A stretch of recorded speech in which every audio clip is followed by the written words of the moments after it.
Bien-aimés dans le Seigneur et chers amis,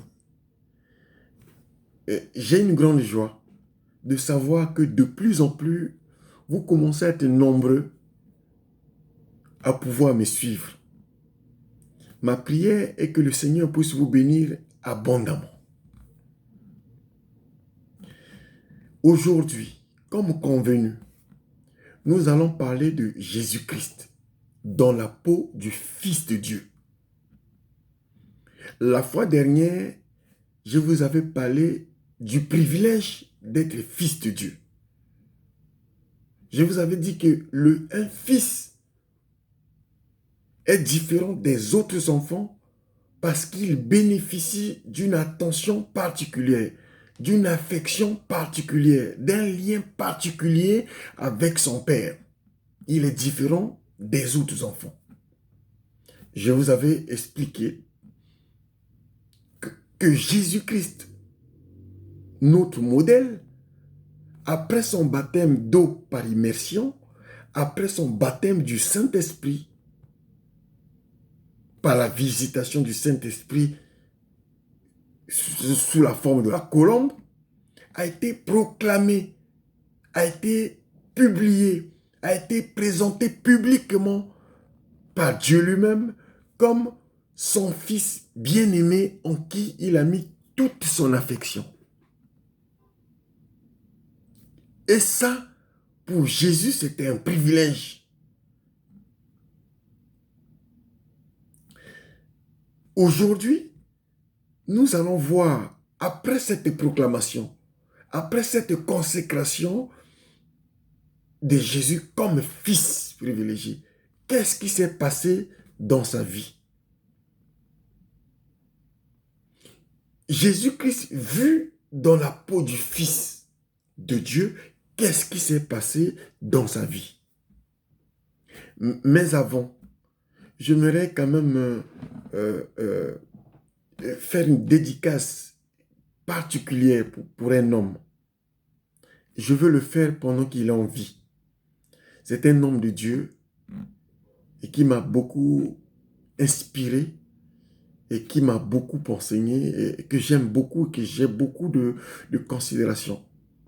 L'apôtre Célestin Dieudonné Opa. C'est un homme de Dieu que je respecte beaucoup et qui m'a beaucoup inspiré et qui continue à m'inspirer jusqu'à aujourd'hui.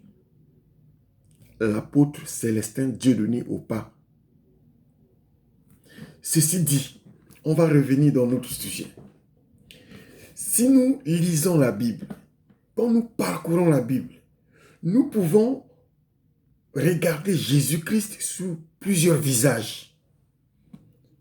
Dans le livre de Matthieu, au chapitre 13, le verset 55, on nous présente Jésus dans la peau du fils de charpentier, le fils de Marie, le frère de Jacques, Joseph, Simon et Jude. Et vu sur ce visage-là, on peut avoir une autre lecture de Jésus. Dans la Bible, nous pouvons voir Jésus-Christ dans la peau d'un faiseur de miracles. On l'appelait comme ça, faiseur de miracles. Il faisait aussi les miracles. Regardez sous cette dimension, sur ce visage, nous avons une autre interprétation, un autre regard de Jésus. Dans la Bible, nous avons vu aussi le Seigneur Jésus-Christ dans la peau d'un prophète.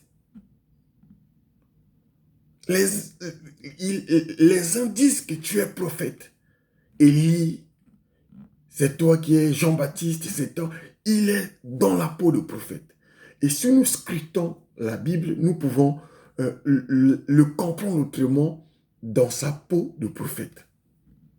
Nous avons aussi vu dans la Bible Jésus-Christ dans la peau de maître. Maître. Les pharisiens, les sadducéens, même ses disciples l'appelaient maître. Et si on regarde Jésus dans sa peau de maître, comment il enseignait, comment il répondait aux questions pour instruire les gens qui doutaient de son degré de connaissance. C'était un très bon maître, un grand maître d'ailleurs. Mais aujourd'hui, ce n'est pas de ça que nous voulons parler. Ce n'est pas sur ce visage que nous voulons voir Jésus. Nous voulons voir Jésus sur la peau ou dans la peau du Fils de Dieu. Et donc, nous allons nous inspirer du livre de Matthieu, au chapitre 4, les versets 1 jusqu'à 11, que nous n'allons pas lire et que vous pouvez lire tranquillement. Moi, je vous explique. Dans ce texte, au premier verset, il est dit que après son baptême, après qu'il soit présenté au monde comme fils bien-aimé de Dieu, en qui Dieu a mis toute son affection, Jésus est conduit par l'Esprit de Dieu dans le désert pour qu'il soit tenté par le diable.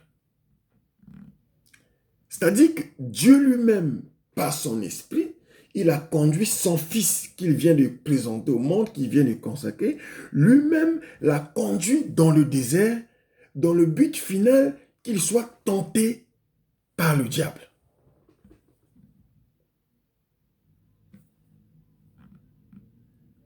Et souvent, on peut se poser la question, mais comment Dieu peut faire ça? Il conduit son fils pour qu'il soit tenté par le diable. Dieu, pour nous, c'est un père. Ici, nous parlons de Jésus. Quand Jésus est présenté comme son fils, ça veut dire que Dieu, il est pour lui un père. Un père a un devoir de se rassurer que son enfant est capable et compétent à être responsable devant les choses. Son enfant est déjà assez mûr, assez dur pour affronter la vie. C'est le devoir d'un père. Donc Dieu, il va mettre Jésus à l'épreuve de sa chair. Il n'y a pas de doute que Jésus, dans son esprit, c'est un grand maître. Dans l'esprit, c'est un esprit grandiose, un esprit éclairé, un esprit supérieur. Ça n'a aucun doute à cela. Mais le Jésus dans la peau, dans son corps de chair, c'est un Jésus qui est né du ventre de Marie. Le corps, la chair, le corps charnel a besoin d'être formaté pour être capable de résister devant les combats qui lui attendent dans son corps physique. Vous savez que Jésus, il vient au monde par le ventre de Marie pour venir racheter la race humaine perdue par le péché d'Adam. Le diable a l'emprise du monde et Jésus-Christ doit rencontrer le diable pour racheter la race humaine. Cette rencontre se passe sur la terre des hommes. C'est une rencontre qui se passe avec son corps charnel, le corps qui a des désirs, qui a des envies, qui a des goûts, qui a aussi son dictat, le corps, notre corps humain. Donc Jésus, dans son corps de chair, la peau, comme nous, fils avec la chair et le sang, était physiquement sur terre. Donc, il peut avoir faim, il peut avoir envie, il peut avoir des désirs. L'être humain, la chair, a besoin. Dieu le fait partir, le fait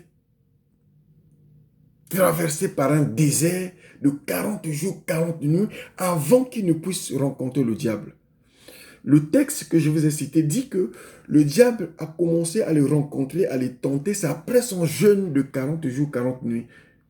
On peut se poser la question, avant le jeûne, qu'est-ce qui s'est passé? 40 jours, 40 nuits, il était conduit par l'esprit. Ça veut dire qu'il a passé son jeûne pendant 40 jours, 40 nuits, en compagnie du Saint-Esprit qui l'a emmené là-bas.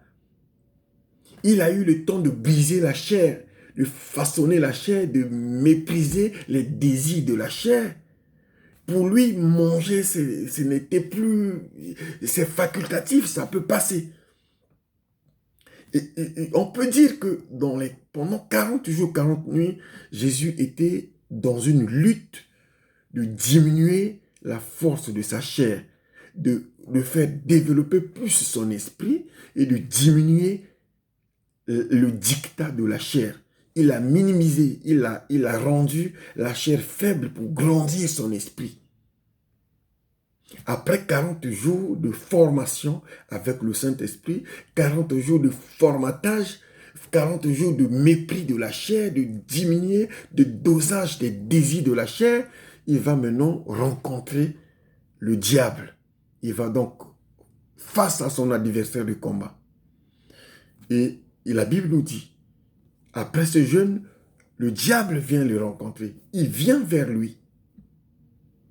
Quand le diable vient, il lui pose la question, si tu es fils de Dieu,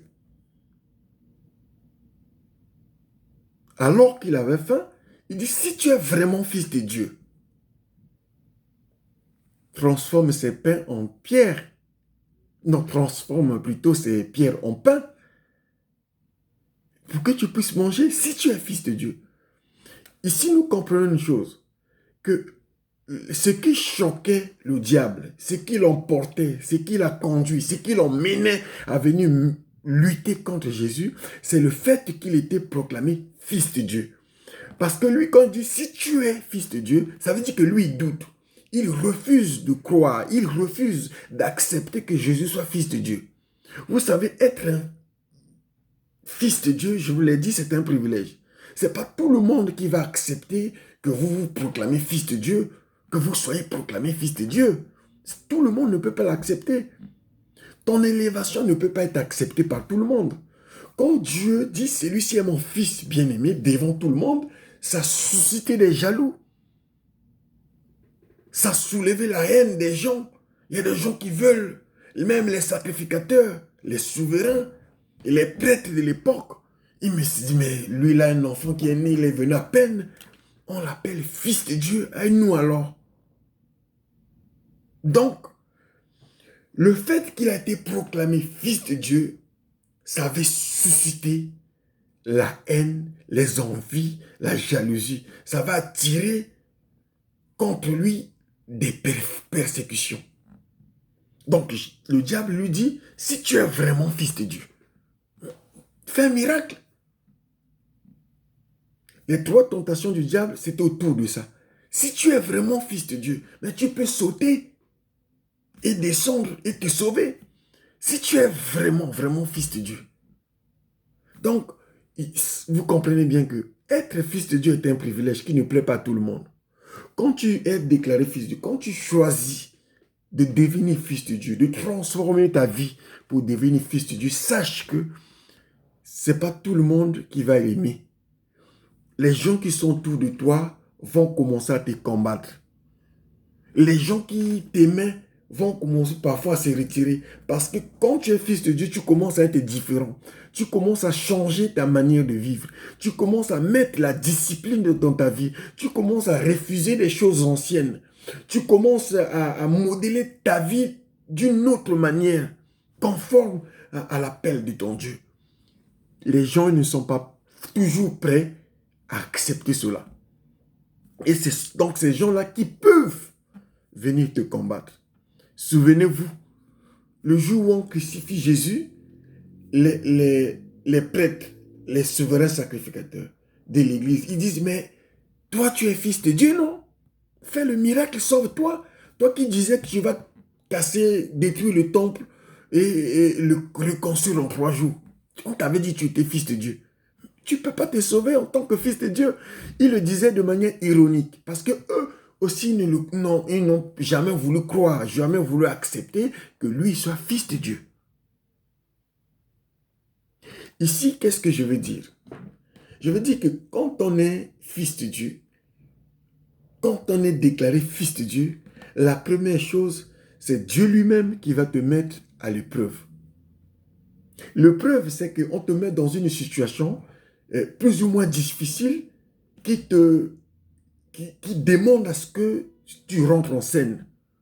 Quand le Saint-Esprit le conduit dans le désert, le but, c'est de le mettre, le Seigneur Jésus, en situation face au diable.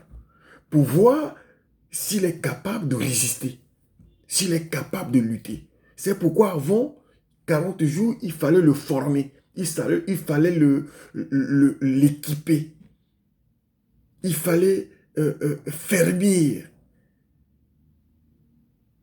sa foi, affermir sa foi, je voulais dire.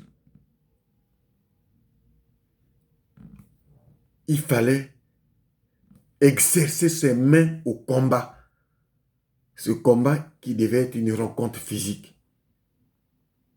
Vous savez, les 3 tentations que le diable présente, il lui présente les choses que l'homme naturel, l'être humain, a le plus besoin. Manger. Frère, un être humain, s'il n'a pas à manger, il est capable de vendre même ses ongles. Il n'a rien à manger. Il peut même manger son propre fils. Et manger. Mais tu vas supporter aujourd'hui, demain et après. C'est pourquoi le manger, il est capital dans la vie humaine, dans le corps charnel. Il lui tente par ça.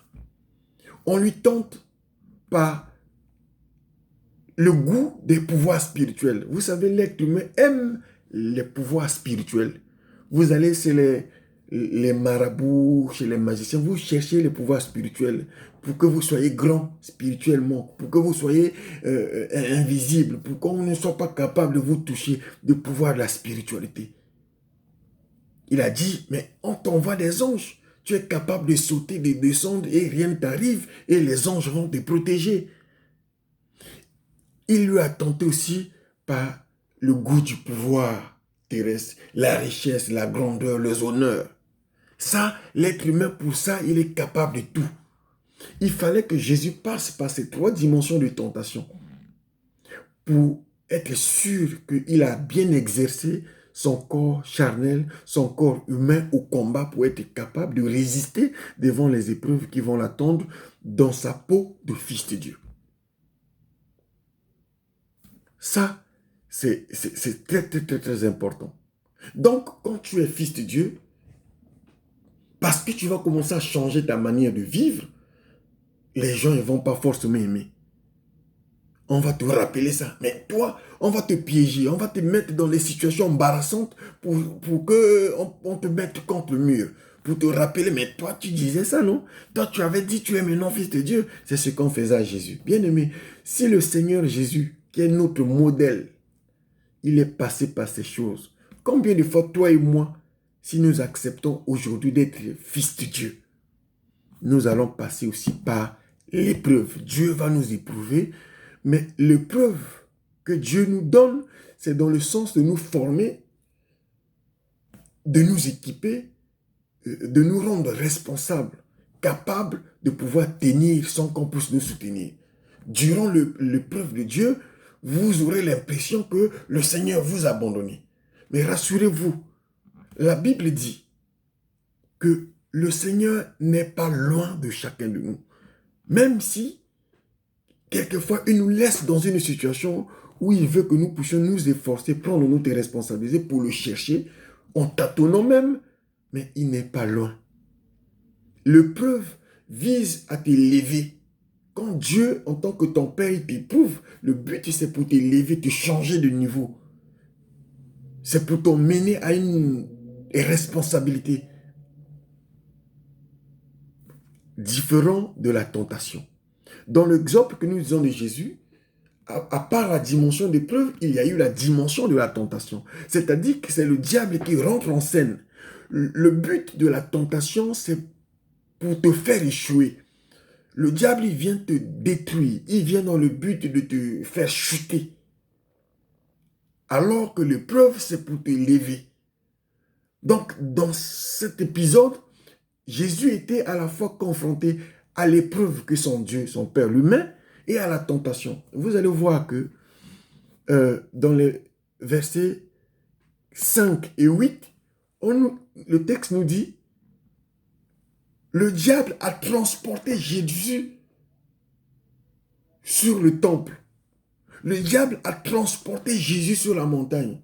Vous comprenez que là, le Saint-Esprit n'est plus en scène. Là, Dieu a laissé faire. C'est le diable qui rentre en scène. C'est lui qui transporte maintenant le Seigneur Jésus. C'est lui qui le transporte sur le temple, sur la montagne pour le tenter.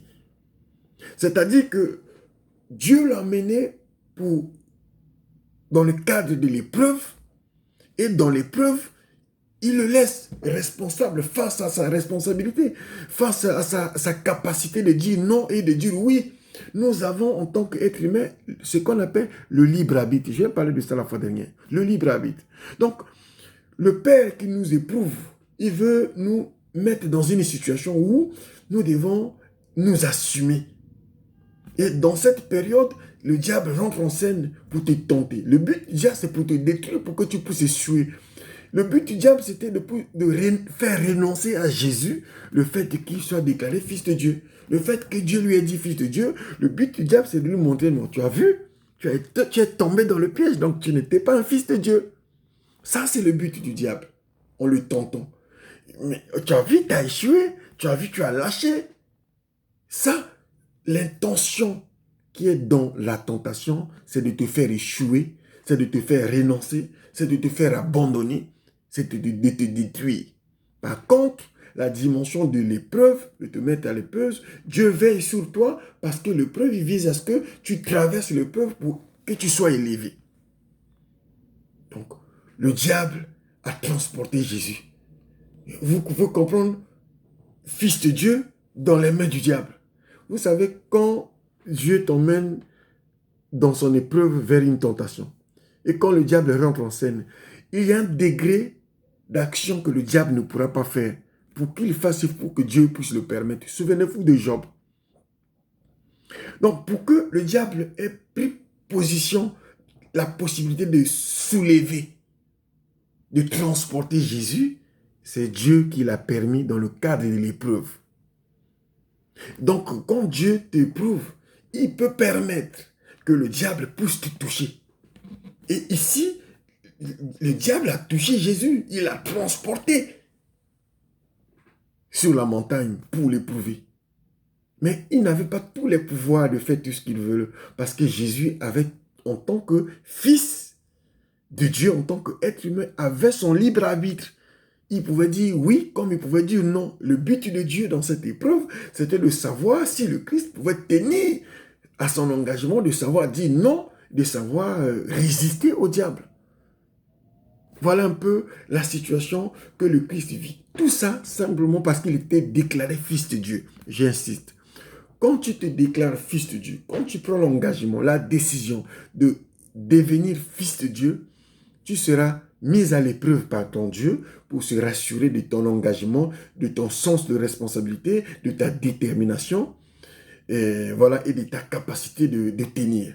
Et tu seras aussi mis en situation de tentation par le diable pour te faire renoncer, pour te faire échouer. Et ça, c'est comme ça. Et tu seras aussi combattu par les gens qui sont autour de toi, qui sont parfois utilisés par le diable, pas parfois aussi le diable, par eux-mêmes aussi. Ils se sentent, mais tu veux être différent, qu'est-ce que tu veux montrer? Mais qu'est-ce que tu veux? Tu prenais la boisson, tu arrêtes la boisson, par exemple. Les femmes, tu arrêtes, par exemple.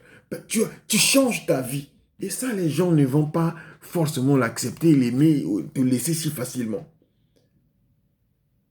Ce n'est pas parce que on est fils de Dieu que tout sera forcément rose comme l'on le souhaite. Dieu va nous éprouver et le diable va nous tenter. C'est notre capacité de résister, de pouvoir transcender, dépasser l'épreuve et la tentation qui fera que nous allons accéder, nous allons avancer, nous allons réussir. C'est pourquoi il nous est dit, après cette épreuve, après la tentation, Jésus dit au diable, retire-toi. Le verset 11 dit, le diable s'est retiré, il a laissé Jésus. Et c'est par la suite que Dieu a donné les anges, a ordonné aux anges de descendre, de venir servir maintenant le Seigneur. Et donc Jésus est rentré dans son droit légal, légitime de fils de Dieu, avec tous les services que les anges devaient lui apporter, avec tout le soutien qui était avec Dieu, mais il fallait qu'il traverse cette période. Bien aimé, c'était un peu ce grand message que j'ai tenu à vous donner par la suite. comme je vous l'ai dit, prochainement, nous allons aussi voir le Seigneur Jésus dans la peau d'un fils de Dieu libre. C'est-à-dire dans sa peau d'être libre, de se sentir libre. Comment il agissait, il faisait des choses dans toute liberté. Parce qu'un fils de Dieu, je vous l'ai dit, ne peut pas être esclave. Quand on est fils de Dieu, on est libre et on doit être libre.